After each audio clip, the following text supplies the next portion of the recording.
Hi friends, வீரா சீரியலை பற்றி தான் நம்ம இந்த வீடியோக்குள்ளே பார்க்க போகிறோம். நம்ம வீடியோக்குள்ளே போகிறதுக்கு நம்ம சேனலுக்கு எல்லாம் சப்ஸ்கிரைப் பண்ணாலும் அவங்களாம் சப்ஸ்கிரைப் பண்ணிக்கிடுங்க. பக்கத்தில் உள்ள பெல் பட்டனை கிளிக் பண்ணிடுங்க. வாங்க வீடியோக்குள்ளே போகலாம். மாறன் ஆட்டில் படுத்து தூங்கிட்டு இருக்கிறாங்க. அப்போ வீரா கதவு திறக்கிற சத்தம் கேட்குது. பார்க்குறாங்க, வீரா தான் வாரா அப்படின்னு சொல்லிட்டு மாறன் உடனே எந்திரிச்சு ஒளிஞ்சு நின்றுட்டு இருக்கிறாங்க. அப்போ வீரா வாசலில் பெருக்கிறதுக்காக வரும்போது ஆட்டோவில் பார்க்குறாங்க. எங்கே ஆட்டோவில் தானே மாறன் இருந்துட்டு இருந்தா, எங்கே ஆளை கண்ணு பார்த்துட்டு சரி அவன் போயிட்டான் போலுக்கு அப்படின்னு சொல்லிட்டு வீரா சந்தோஷப்பட்டுட்டு சிரிக்க ஆரம்பிச்சிருந்தாங்க. சிரிச்சுட்டே அவங்க திரும்பி பார்க்குறாங்க. அங்கே மாறன் நின்றுட்டு இருக்கிறாங்க. என்னங்க என்னதான் தேடிட்டு இருந்தீங்க அப்படிங்கும்போது அப்படிலாம் ஒன்றும் இல்லை அப்படிங்கிறாங்க. எங்கே ஆட்டோவில் என்னை காணலைன்னு சொன்னதுமே உங்கள் முகத்தில் தெரிஞ்சிச்சு பாருங்க சந்தோஷம், அதுக்கு அளவே இல்லாமல் இருந்துச்சு. ஆனால் நான் அப்படிலாம் போவேன்னா கண்டிப்பாக போகவே மாட்டேன். நீங்கள் எப்போ என் கூட வாரணிக்கு சம்மதிக்கிறீங்களோ அப்போ தான் நான் இங்கேருந்து போவேன். அது வரைக்கும் இங்கே தான் இருப்பேன். நீங்கள் ஒன்றும் கவலைப்பட வேண்டாம். கொஞ்சம் நான் ஒளிஞ்சு நின்று பார்த்துட்டு இருக்கிறேன், அதுக்குள்ளேயும் நான் போயிட்டேன்னு சொல்லிட்டு என்ன சந்தோஷப்பட்டுட்டு இருக்கிறீங்க அப்படின்னு மாறன்னு சொல்லவும் வீரா முறைச்சி பார்த்துட்டு இருக்கிறாங்க. அப்போ வாசலை பெருக்கிட்டு இருக்கும்போதே அப்போ அங்கேருந்து ஒருத்தர் வராரு. என்ன மாப்பிள்ள, என்ன நல்லபடியாக இருக்கிறீங்களா அப்படின்னு சொல்லும்போது ரொம்ப நல்லா இருக்கிறேன், நைட்டு ஃபுல்லாக கொசுக்கடியில் இருந்து அவசப்பட்டுட்டு இருக்கிறேன் அப்படின்னு சொல்லிட்டு இருக்கும்போதே பார்த்தோம்னா இன்னொரு அம்மா வராங்க. என்ன வீரா, மாப்பிள்ளையை விடிய வெளியே படுக்க வச்சுட்டீங்க போலுக்கு, இருக்கிற கொசுக்கடி ஃபுல்லாக அவரை தான் போட்டு கடிச்சிருக்குது அப்படிங்கும்போது என்னக்கா விடிய நீங்கள் இதை தான் பார்த்துட்டு இருந்தீங்களா, நைட் என்ன வாட்ச்மேன் வேலையை பார்த்துட்டு இருந்தீங்க என்ன அப்படின்னு சொல்லிட்டு வீரா அந்த அம்மாவை போட்டு திட்டிகிட்டு இருக்கிறாங்க. அந்த நேரத்தில் பார்க்கும்போது பிருந்தா காஃபி எடுத்துகிட்டு கொண்டு வராங்க. மாமா இந்தாங்க மாமா காஃபி குடிங்க அப்படிங்கவும், ஐயையோ இவ இருக்கும் போதே இவள் காஃபி எடுத்துகிட்டு வந்தா, இப்போ அவ்வளோதான் தொலைச்சி கட்டிடுவாள் அப்படின்னு மாறன்னு சொல்லிட்டு இருக்கும்போதே வீரா முறைச்சி பார்க்குறாங்க பிருந்தாவை. உனக்கு எவ்வளோ தைரியம் இருந்தால் காஃபி எடுத்துகிட்டு வந்திருப்ப அப்படிங்கும்போது அப்போ பிருந்தா சொல்கிறாங்க, அக்கா பாவம்க்கா நேற்றுலேருந்து அவனுக்கு சாப்பிடாமல் இருந்துட்டு இருக்கிறாரு, அதனால இருந்தாக்கா காஃபி எடுத்துகிட்டு வந்தேன். மாமா அக்கா அதெல்லாம் ஒன்றும் சொல்ல மாட்டா, நீ பேசாமல் காஃபி வாங்கி குடிங்க மாமா அப்படிங்கும்போது மாறனும் இந்த காஃபியை வாங்கி அவங்க குடிக்க ஆரம்பிச்சிருந்தாங்க. அப்போ வீரா பார்க்குறாங்க. உடனே மாறன்னு சொல்கிறாங்க, என்ன வீரா கோலம் இப்படிலாம் போட்டுட்டு இருக்கிற அப்படிங்கும்போது அப்போ ஒரு அம்மா சொல்கிறாங்க, வீரா நீ கோலம் இந்த மாதிரிக்கெலாம் போடக்கூடாது, பூக்கோளமாக போடுமா, இந்த மாதிரிக்கு சிக்கல் பிடிச்ச கோலத்தெல்லாம் போட்டுட்டு இருந்தேன்னா அப்புறம் வாழ்க்கையே சிக்கலாயிரும், அதனால் இந்த மாதிரிக்கெலாம் போடக்கூடாது அப்படிங்கவும் அப்போ மாறன்னு சொல்கிறாங்க, கோலத்துலேயே இந்த மாதிரிக்கெலாம் இருக்குதா அப்படின்னு சொல்லி அவங்க நினைக்கிறாங்க. அடுத்து பார்த்தோம்னா வீரா கோலத்தை போட்டுக்கிட்டு அவங்க எந்திரிச்சு நிற்கவும் இப்போ மாறன்னு சொல்கிறாங்க, என்ன வீரா காஃபி குடிச்சியா, அந்த காஃபி வேணுமா அப்படின்னு சொல்லவும் கோலமை ஒத்திக்கி அவங்க மாறனுடைய முகத்திலே வீசிக்கிட்டு அவங்க வீரா கோவத்தோடு அங்கேருந்து போயிருந்தாங்க. நீ என்ன பண்ணாலும் சரிதான், நான் அந்த இடத்த விட்டு நவளவே மாட்டேன் அப்படின்னு சொல்லிட்டு இருக்கும் போதே அடுத்து பார்த்தோம்னா வள்ளியை தான் காட்டுறாங்க. வள்ளி உட்காந்து அழுதுகிட்டே இருக்கிறாங்க. என்ன பிரச்சனை இருந்தாலும் சரிதான், எங்கள் அண்ணன் என்கிட்ட பேசுவார், ஆனால் பேசாமல் இருந்துட்டாரு அப்படின்னு சொல்லிட்டு அவங்க அழுதுகிட்டே இருக்கும்போது அப்போ ராமச்சந்திரன் அங்கே வராங்க. என்ன வள்ளி இந்த சாப்பிடவா அப்படின்னு சொல்லவும், அண்ணா நீ ஏன்னா என்கிட்ட பேசுன அப்படிங்கிறாங்க. ஆமாம்மா என்னதான் இருந்தாலும் சரி, என் தங்கச்சில்லாம் உங்ககிட்ட பேசாமல் என்னால் இருக்க முடியாது, சாப்பிடவா அப்படின்னு சொல்லும் போது, என்னன்னா நீ என்ன பிரச்சனை இருந்தாலும் சரிதான் என்கிட்ட பேசப்போ இருக்க மாட்டேல, ஆனால் இப்போ என்கிட்ட பேசாமல் நீ இருந்துட்டே இல்லைண்ணா, அது மட்டும் இல்லாமல் நான் சாப்பாடு கொண்டு வந்தோம்னா சாப்பிட மாட்டேன்னு தூக்கி தட்டையே வீசி போட்டுட்டியே, ஒரு சோறு கொட்டினா கூட நீ எந்த அளவுக்கு திட்டுவேன்னு எனக்கு தெரியும், அப்படி இருக்கும்போது சாப்பாடு தட்டியே நீ வீசிட்டியேண்ணா, நீ எவ்வளோ கோவமாக இருந்தாலும் இந்த மாதிரிக்கெலாம் நீ பண்ண மாட்டியே, ஏன்னா இந்த மாதிரிக்கெலாம் நீ செய்த, நான் நல்லது தானே பண்ணினேன், நான் மாறனுக்கு ஏதாவது கெடுதல் நினைப்பேன்னா மாறனுடைய வாழ்க்கைக்கு நல்லது தானே பண்ணினேன், நீ ஏன்னா இப்படி எங்களை புரிஞ்சிக்க மாட்டுக்க, உண்மையை சொல்லப்போனால் மாறன் எவ்வளோ நல்லவன் தெரியுமா, ஆனால் நீ எப்போ பார்த்தாலும் அவனை திட்டிக்கிட்டு இருக்கிற, அவனுக்கு உதவி செய்தன்னு சொல்லிட்டு தானே நீ என்னையும் போட்டு நீ திட்டிட்டு பேசாமல் இருக்கிற, நாங்கள் ரெண்டு பேரும் ஒரு தப்பும் பண்ணலைன்னா ஆனால் நீ புரிஞ்சுக்க அப்படிங்கிறாங்க. அப்போ ராமச்சந்திரன் சொல்கிறாங்க, இல்லை வள்ளி நீ என்னதான் இருந்தாலும் சரிதான், மாறனுக்கு நீ சப்போர்ட் பண்ணி பேசுனது தப்பு, மாறன் வீராவோட சம்மதம் இல்லாமல் அவள் கழுத்தில் தாலி கட்டினது பெரிய தப்பு, என்னதான் இருந்தாலும் அவள் அந்த பொண்ணு மனசில் நீ புரிஞ்சிக்காமல் நீ இந்த மாதிரிங்க செய்யலாமா, நம்ம விருப்பத்தை அவன் மேலே நீ திணிக்கலாமா, அது தப்பு தானே, மாறன் நீ கொடுத்த தைரியத்தில் தானே அவன் வீரா கழுத்தில் தாலி கட்டுனா, அவன் மனசில் என்ன இருக்குது, அவளுக்கு இந்த கல்யாணத்தில் விருப்பம் இல்லாமல் தாலி கட்டினது தப்பு தானே, இதுவே நம்ம பொண்ணுக்குன்னா நம்ம சும்மா விடுவோமா அப்படிங்கும்போது அப்படிலாம் ஒன்றும் இல்லைண்ணா, வீரா மனசுலேயே உண்மையிலே மாறன் இருக்க தான் செய்தா, ஆனால் அதை வெளிப்படையாமல் அவள் சொல்லாமல் இருக்கிற அவ்வளோதான், உண்மையிலே சொல்ல பாரு ரெண்டு பேருமே சந்தோஷமாக அவங்க வாழ்வாங்க பாரு, ஆனால் நீ சம்மதம் கொடுத்தாதான் இது எல்லாமே நடக்கும் அப்படிங்கிறாங்க. அப்போ சொல்கிறாங்க, நீ என்னதான் இருந்தாலும் சாப்பாடை தட்டி விட்டது எனக்கு ரொம்பவே கஷ்டமாகி போச்சு, நான் இப்படிலாம் இருக்காதானே அப்படிங்கும்போது, இல்லை வள்ளி சின்ன வயசில் நம்ம எவ்வளோ கஷ்டப்பட்டுருக்கேன் தெரியுமா, சொல்ல போனாக்கி சாப்பாடு கூட இல்லாமல் நம்ம இருந்திருக்கிறோம், அதனால தான் ஒரு சாதம் கொட்டினா கூட எனக்கு அந்த அளவுக்கு கோவம் வரும், சொல்ல போனாக்கி வாரத்தில் 2 நாள் நம்ம சாப்பிடாம இருந்திருக்கிறோம், அந்த அளவுக்கு கஷ்டப்பட்டு தான் இன்றைக்கி நம்ம இந்த நிலமையில வந்திருக்கிறோம், அப்போ சாப்பாடு இல்லாமல் நம்ம இருந்தோம், இப்போ சாப்பாடு இருந்தும் பாரு நிம்மதி இல்லாமல் இருந்துட்டு இருக்கிறோம் அப்படிங்கவும் அப்போ வள்ளி ராமச்சந்திரனை பார்த்து அவங்க அழுதுகிட்டு இருக்கிறாங்க. சரிண்ணா நீ சாப்பிடுன்னு அப்படிங்கும்போது, இல்லை வள்ளி நீ சாப்பிட நான் ஊட்டி தரேன் அப்படின்னு சொல்லிட்டு ராமச்சந்திரன் வந்து வள்ளிக்கு வந்து சாப்பாடு ஊட்டி கொடுக்குறாங்க. அதே மாதிரிக்கு வள்ளியும் வந்து ராமச்சந்திரனுக்கு சாப்பாடு ஊட்டி கொடுக்குறாங்க. அடுத்து பார்த்தோம்னா ராமச்சந்திரன் சொல்கிறாங்க, எப்படியாவது வீரா வீட்டுக்கு போய் சமாதானப்படுத்தி கூட்டிகிட்டு வர வேண்டியது என்னுடைய பொறுப்பு அப்படிங்கிறாங்க. இது கெட்டதுமே வள்ளியும் ராகவும் ரொம்பவே சந்தோஷப்பட ஆரம்பிச்சிருந்தாங்க.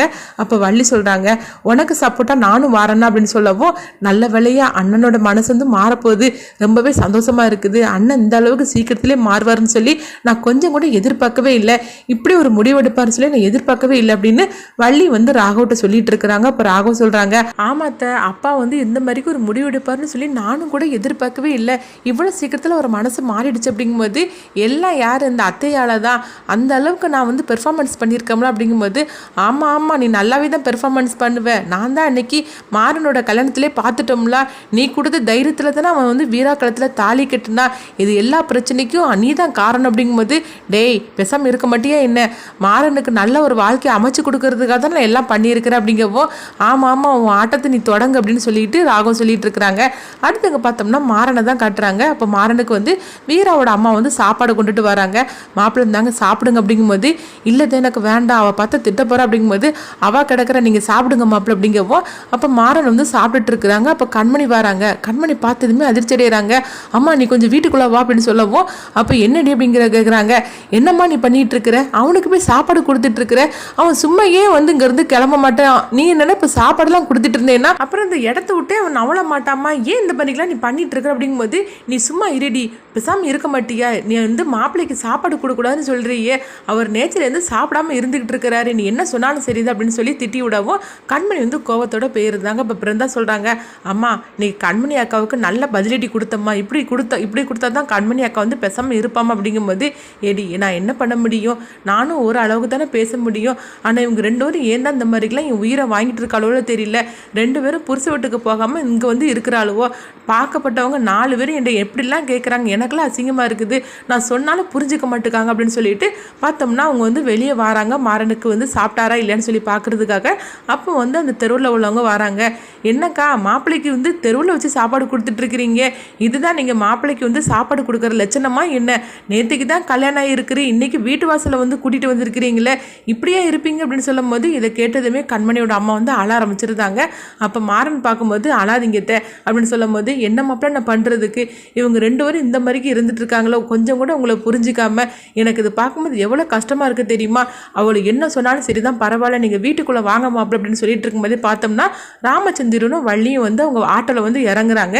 இவங்க 2 பேரையும் பார்த்ததுமே மாறனும் அவங்க லட்சுமியும் வந்து அதிர்ச்சி அடைகிறாங்க. வாங்க சம்மந்தி வாங்க அப்படின்னு சொல்லி கூப்பிடும் போது, அப்போ மாறன் வந்து வள்ளியை பார்க்குறாங்க. என்னத்தை நீயும் அப்பாவும் வந்திருக்கிறீங்க, ஏதாவது பிரச்சனை பண்ண போகிறீங்களா அப்படின்னு சொல்லி பயத்தோடு இருந்துட்டு இருக்கும்போது, அப்போ வள்ளி வந்து சிரிக்க ஆரம்பிச்சிருந்தாங்க. மாறனை பார்த்து, டேய் அப்பா வந்திருக்காரு பாரு, எல்லாம் உன் விஷயமா பேசுறதுக்கு தான் அப்படிங்கவோ, என்னத்தை நீ சொல்கிற எனக்கு ஒன்றும் புரிய மாட்டேக்கு அப்படிங்கும்போது, நீ கொஞ்சம் அமைதியாக இரு நான் வந்து சொல்கிறேன் அப்படிங்கிறாங்க. அப்போ வந்து மாறன் வந்து வெளியே இருந்துட்டு இருக்கும்போது, என்னங்க சம்மந்தி மாப்பிள்ளையை வெளியே நிற்க வச்சுட்டு இருக்கிறீங்க, இன்னும் நீங்கள் வீட்டுக்குள்ளே கூப்பிடலையா அப்படின்னு சொல்லிட்டு வள்ளி வந்து அவங்க கேட்கவும், மாப்பிள்ளை நீங்கள் வீட்டுக்குள்ளே வாங்க மாப்பிள்ளை, என்ன நடந்தாலும் பரவாயில்ல நீங்கள் வீட்டுக்குள்ளே வாங்க அப்படின்னு வீராவோட அம்மா வந்து மாறனை கூப்பிடும் போது மாறன் சொல்லுதாங்க, இல்லை நான் அங்கேயே வெளியே உட்காந்துக்கிடுது அப்படிங்கிறாங்க. இல்லை மாப்பிள்ளை என்ன ஆனாலும் பரவாயில்ல நீங்கள் வீட்டுக்குள்ளே வாங்க அப்படிங்கவும் ராமச்சந்திரனும் மாறனை பார்க்குறாங்க. அப்போ மாறன் வந்து வீட்டுக்குள்ளே வந்துருந்தாங்க. வந்ததுமே வந்து வீராவை வந்து அவங்க அம்மா கூப்பிடுறாங்க. வீராங்க வா அப்படின்னு சொல்லி கூப்பிடும்போது வீராவும் கண்மணியும் வாராங்க, பார்க்குறாங்க. பார்த்ததுமே அதிர்ச்சி அடைகிறாங்க. ஏன்னா ராமச்சந்திரனும் வள்ளியும் வந்ததுனால. அப்போ ராமச்சந்திரன் வந்து வீரா பக்கத்தில் வராங்க. வீரா நடந்தது எல்லாமே நடந்து போச்சுது, என்னதான் இருந்தாலும் தப்பு வந்து எங்கள் சைடில் தான், உன் விருப்பம் இல்லாமல் வந்து உன் கழுத்தில் தாலி கட்டினது மிகப்பெரிய தப்பு தான், ஆனால் நீ எத்தனை நாள் இங்கே இருந்துட்டு இருக்க முடியும் பாரு, அவனுங்க வந்து இருந்துட்டு இருக்கிறான், பார்க்கப்பட்டவங்க 4 பேர் தப்பாக பேச மாட்டாங்களா, அதனால் நான் சொல்கிறத கேளு, என் கூட வா அப்படிங்கிறாங்க. இப்படி சொன்னதுமே கண்மணி வந்து கோவப்பட்டு பேச ஆரம்பிக்கிறாங்க. என்ன பேசிட்டு இருக்கிறீங்க, தாலி கட்டிட்டாக்கி உங்கள் கூட வந்துருந்தோமா என்ன, அப்படிலாம் அவள் வரமாட்டா, அவள் தாலி கட்டி கொடுப்பா, அதை வேணா வாங்கிட்டு போங்க அப்படின்னு கண்மணி சொல்லவும், அப்போ அவங்க அம்மா வந்து கண்மணி அடிக்கிறதுக்காக போகிறாங்க. இங்கே பாரு நான் அன்னையிலேருந்து பார்த்துட்டு இருக்கிறேன், தாலி கழட்டி கொடுன்னு சொல்லிட்டு இருக்கிறியே, இதுதான் நீ வந்து வளர்ந்த லட்சணமா என்ன அப்படின்னு சொல்லி அடிக்கிறதுக்காக போகும்போது அப்போ வீரா வந்து தடுக்கிறாங்க. வீரா சொல்கிறாங்க, சரி நான் உங்க கூட வர சம்மதிக்கிறேன் அப்படிங்கிறாங்க. இது கொஞ்சமே எதிர்பார்க்காத கண்மணியை அவங்க அம்மா எல்லாருமே அதிர்ச்சி அடைகிறாங்க. அப்போ கண்மணியோட அத்தைக்கு ஒன்றும் முறையாக முடிச்சுட்டு இருக்கிறாங்க. என்ன கண்மணி இவ போறேன்னு சொல்லி சம்மதிச்சுட்டா அப்படின்னு சொல்லவும், அதுதானே எனக்கு ஒன்றும் புரிய மாட்டுக்கு அப்படின்னு கண்மணி பார்க்குறாங்க. அப்போ கண்மணி சொல்கிறாங்க, என்ன வீரா நீ எதுக்காக போக போற அப்படிங்கும்போது நீ கொஞ்சம் அமைதியா இரு, நான் உங்க கூட வர்றதுக்கு சம்மதிக்கிறேன் அப்படிங்கிறாங்க. ஆனா ஒரு விஷயம் அப்படின்னு சொல்லும் போது ஒரு கண்டிஷன் நான் போடுறேன், அந்த கண்டிஷனுக்கு நீங்க வந்து சரின்னு சொன்னா மட்டும் தான் நான் வருவேன் அப்படிங்கிறாங்க. அப்போ வந்து வள்ளி கேட்குறாங்க என்னம்மா கண்டிஷன் அப்படிங்கும்போது நான் வந்து அங்கே வருவேனே தவிர ஆனால் உங்கள் மருமகளாக நான் வரமாட்டேன், என் கழுத்தில் தாலி கட்டினா பார்த்தீங்களா, ஆனால் எங்கள் அம்மா அங்கே இருக்கனால வந்து அவங்க ரொம்பவே வந்து வேதனைப்பட்டுட்டு இருக்கிறாங்க, பார்க்கப்பட்டவங்க 4 பேர் கேள்வி கேட்கனால அவங்க ரொம்பவே வந்து வேதனைப்பட்டுட்டு இருக்கிறாங்க, அதுக்காக தான் நான் வரனே தவிர மற்றபடி அவனுக்கு பொண்டாட்டியாவோ உங்களுக்கு மருமகளாவோ நான் வரமாட்டேன் அப்படிங்கிறாங்க. அப்போ வந்து வள்ளி நினைக்கிறாங்க நீ எப்படியோ வீட்டுக்கு வந்துட்டா போகிறோம், அதுக்கப்புறம் நடக்கிறதெல்லாம் பார்த்துக்கலான்னு சொல்லிட்டு அவங்க நினைக்கிறாங்க. இதை பார்த்ததுமே மாறன் சொல்கிறாங்க என்னத்த இவ இப்படிலாம் பேசிட்டு இருக்கா அப்படிங்கும்போது டேய் ஃபர்ஸ்ட் நம்ம வீட்டுக்கு வரட்டும், அதுக்கப்புறமா நம்ம வந்து அவளை மாற்றிடலாம் அப்படிங்கப்போ இதை கிட்டதுமே வந்து மாறன் ஆமாத்த நீ சொல்கிறது கூட சரிதான் அப்படிங்கிறாங்க. அப்போ வீராவோட அம்மா சொல்கிறாங்க வீரா நீ இந்த அளவுக்கு மனசு மாறுவேன்னு சொல்லி நான் கொஞ்சம் கூட எதிர்பார்க்கவே இல்லை, எனக்கு எவ்வளோ சந்தோஷமா இருக்கு தெரியுமா அப்படிங்கும்போது கண்மணி வந்து தடுக்கிறாங்க. நான் சொல்கிறத கேளு வீரா, நீ ஒன்றும் அவங்க வீட்டுக்கெலாம் போக வேண்டாம், நீ போனேன்னா கண்டிப்பாக அவன் சும்மா இருக்க மாட்டான் அப்படிங்கிறாங்க. அவனை பற்றி தான் உனக்கு தெரியும்ல அப்படிங்கும்போது இப்போ வீரா சொல்கிறாங்க நீ பேசாமல் அமைதியாக இரு கண்மணி, நான் அவங்க கூட போகிறதுக்கு நான் சம்மதிக்கிறேன் அப்படிங்கப்போ அப்போ ராமச்சந்திரன் சொல்கிறாங்க வீரா நான் உண்மையிலேயே வந்து சொல்ல போனாக்கி நீ இவ்வளோ சீக்கிரம் மனசு மாதிரி என் கூட வருவேன்னு சொல்லி நான் கொஞ்சம் கூட எதிர்பார்க்கவே இல்லை, நீ வந்து மருமகளாக வர வேண்டாம், எனக்கு மகளா நீ வாமா அப்படின்னு சொல்லப்போ இதை கேட்டதுமே வந்து வீராவோட அம்மா ரொம்பவே சந்தோஷப்பட்டுட்டு இருக்கிறாங்க. பிருந்தாவும் ரொம்ப சந்தோஷப்படுதாங்க. அப்போ பிருந்தா வந்து வீராட்ட சொல்கிறாங்க அக்கா மாமா ரொம்பவே நல்லவருக்கா, அவரை நீ புரிஞ்சுக்கக்கா, உண்மையிலே நான் சொல்கிறதுக்குள்ள அவர் ரொம்பவே நல்லவருக்கா அப்படிங்கிறாங்க. இங்கே பாரு பிருந்தா நான் திரும்ப திரும்ப அதை மாதிரிக்கெல்லாம் பேசிகிட்டு இருக்காத, நீ இப்படிலாம் பேசிகிட்டு இருக்க எனக்கு சுத்தமாக பிடிக்கல பார்த்துக்கோ அப்படின்னு வீரா வந்து பிருந்தாவை போட்டு திட்டவும் அப்போ வந்து அவங்க அம்மா சொல்கிறாங்க பிருந்தா நீ கொஞ்சம் பேசாமல் அமைதியாக இரு, அவள் அங்கே போகிறேன்னு சம்மதிச்சதே பெரிய விஷயமாக்கும் அப்படின்னு சொல்லவும் அப்போ வீரா நீ கிளம்பு அப்படின்னு சொல்லும் போது வீரா வந்து அவங்க ட்ரெஸ் எல்லாம் எடுத்து வைக்கிறதுக்காக போகிறாங்க. அப்போ கண்மணி வந்து வீரா ரூமுக்கு போகிறாங்க. வீரா நான் சொல்கிறத கேளு, நீ அவசரப்பட்டுட்டு ஒரு முடிவு எடுத்துட்ட, நீ அங்கே போக வேண்டாம் அப்படின்னு சொல்லுதாங்க. அப்போ வந்து வீரா சொல்கிறாங்க அங்கே பாரு கண்மணி நான் எங்கேருந்து போகிறேன்னு சொல்லி நான் முடிவு எடுத்துட்டேன், இதுக்கு மேலே நான் தடுக்காது அப்படின்னு சொல்லவும் அப்போ கண்மணி பார்க்குறாங்க வீரா மட்டும் தனியாக போனால் சரிப்பட்டு வராது, நம்மளும் கூட போயிட வேண்டியது அப்படின்னு கண்மணியும் வந்து நானும் அவங்க கூட வார அப்படிங்கிறாங்க. இதை பார்த்துட்டு வீரா அதிர்ச்சி அடைகிறாங்க.